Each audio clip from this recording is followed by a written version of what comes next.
That's normal. So filling out a UAP report, where would you do this? Now, right now, there are several websites, and I'm sure you folks probably know which ones they are out there. Some of them have been created by individuals. Um, some of them have been created by, specific safety groups out there to analyze the events. Some of them you have access to the data. A lot of them it's behind a paywall. Um, the problem is the majority of them there's no scientific balance or design to them or so forth. So you have to be very skeptical, using some of these things. What's interesting is, and I just found this a couple days ago. I looked in the air traffic controller's handbook. It's called the 7110. 7110 is the number for the FAA document. It's huge. It's like 1,500 pages. It's called the 7110. We always look at it in accident investigation. So I took a look in there just to see, and sure enough, it says in there, I searched the PDF for UAP, and it says if you want, it talks about UAPs, and it says if you want to report one, go here to the National UFO Reporting Center. And I went and looked at it, and I don't know. I'm kind of on the fence, but here's the problem. Here's the point that I want to make to everyone, that I want everyone to walk away with. This one repository, these ideas that we have, our committee, as we're trying to put together, who should run this? And what should that organization look like that would be capable of doing this? For example, it's an organization that obviously has to understand aviation, right? You wouldn't want to pick a third party that has no knowledge and understanding whatsoever of aviation. Obviously, a group that can manage large volumes of data and has that ability to scientifically analyze it.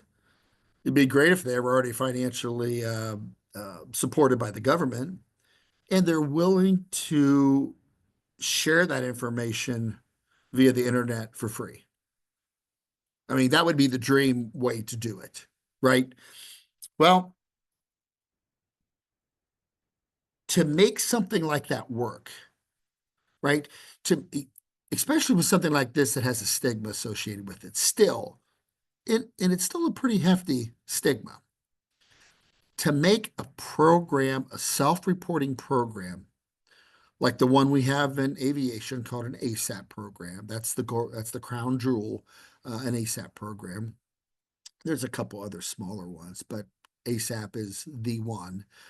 And it's pretty much, I don't want to say solely, but extremely significant in reducing the accident rate in the United States back 25 so years when we started ASAP programs. There's a significant decrease in accidents. We discovered these things, and we feel that it's the same things that are applicable to this type of reporting. It's absolutely no different.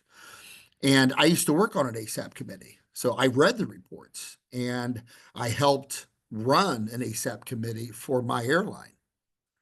So I'm very familiar with these concepts and these problems and how these have to be managed.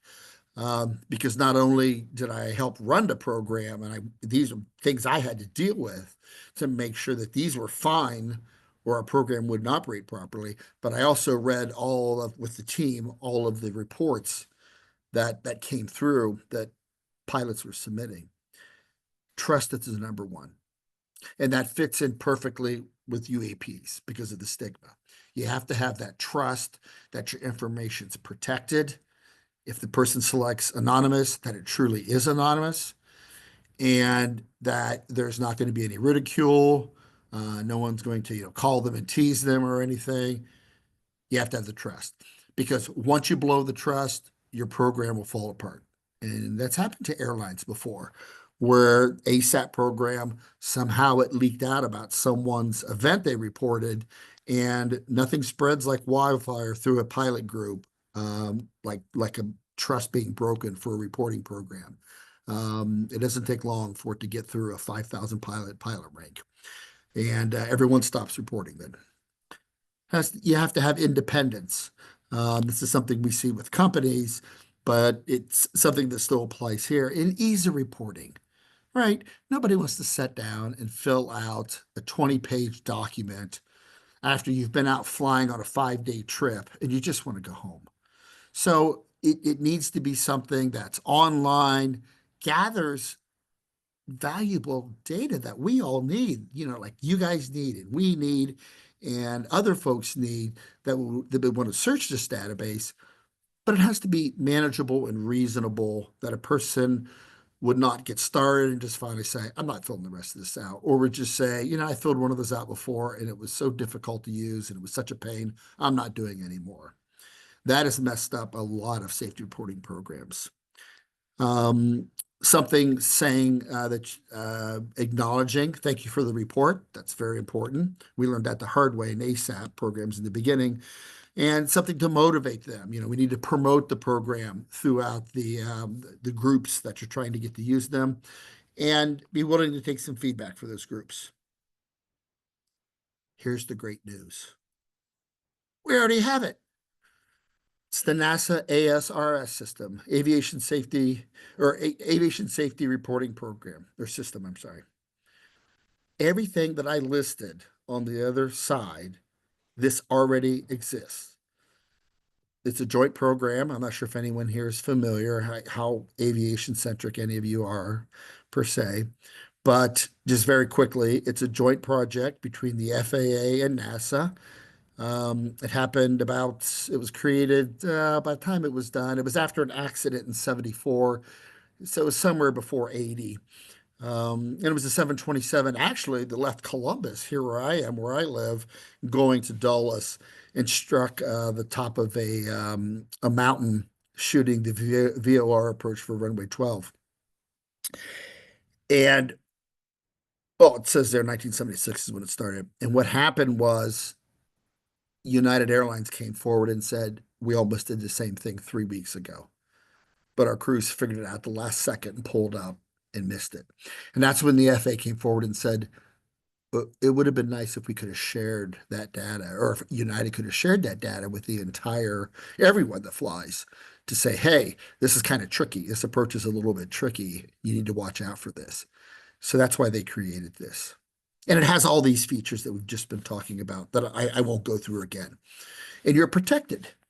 So even if in this case, it's a safety, and it's also, you can confess your sins, right? If you accidentally break a rule, if you accidentally break an altitude or something, all inadvertent errors, you can report those and you're protected. They're not going to come after you like they used to.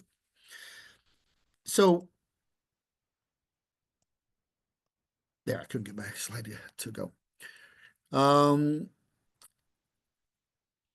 So NASA was chosen as an independent third party because it was felt, and the FAA was the one that came up with this idea. They recognized that no one's going to trust us with this data. Pilots aren't going to trust us because the FAA has been so hard on them prior to that. So they said, well, we'll have NASA run it. And NASA still runs it to this day. And they de-identify the reports, they put it in a searchable database, and you can go online and you can search that database and find all types of safety issues. It's a great database. You can go in and just select one parameter and it'll all kinds of things. And you're protected from doing that. Now, let me just caution you one thing, because some of you were probably going to go in there and poke around and look for things. You're not actually seeing the whole database. There's very few people that know this, that understand this. You're not actually seeing the whole database.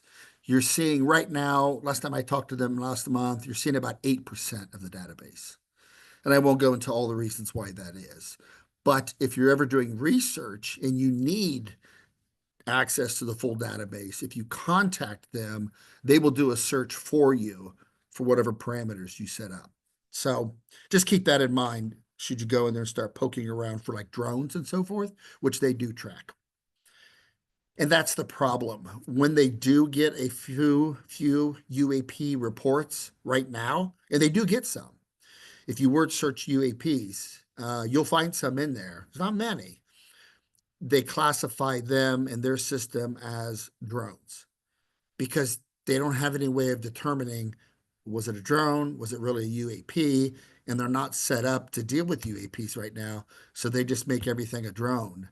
So that the database right now that they have is not configured to deal with this, is the problem. Now, I won't really go through this slide. This was just showing how the two different groups work, which basically I already covered. I tend to get a slide ahead of myself. Actually, I already said that too. Okay, so what about the ASRS?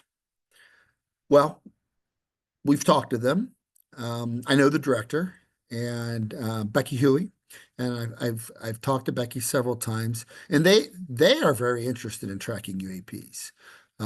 They would like a separate category, and they would like to be able to put themselves out there and say, will you report these? Now, the form they have right now that they've always used or used for a long time for aviation safety, the problem is that form doesn't quite fit very well for reporting UAPs. Remember all the stuff I talked about earlier?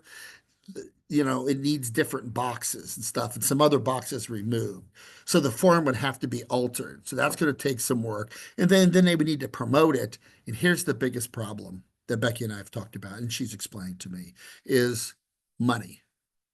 Because she says, they're operating on a shoestring budget and, of course, understaffed and everything that's typical.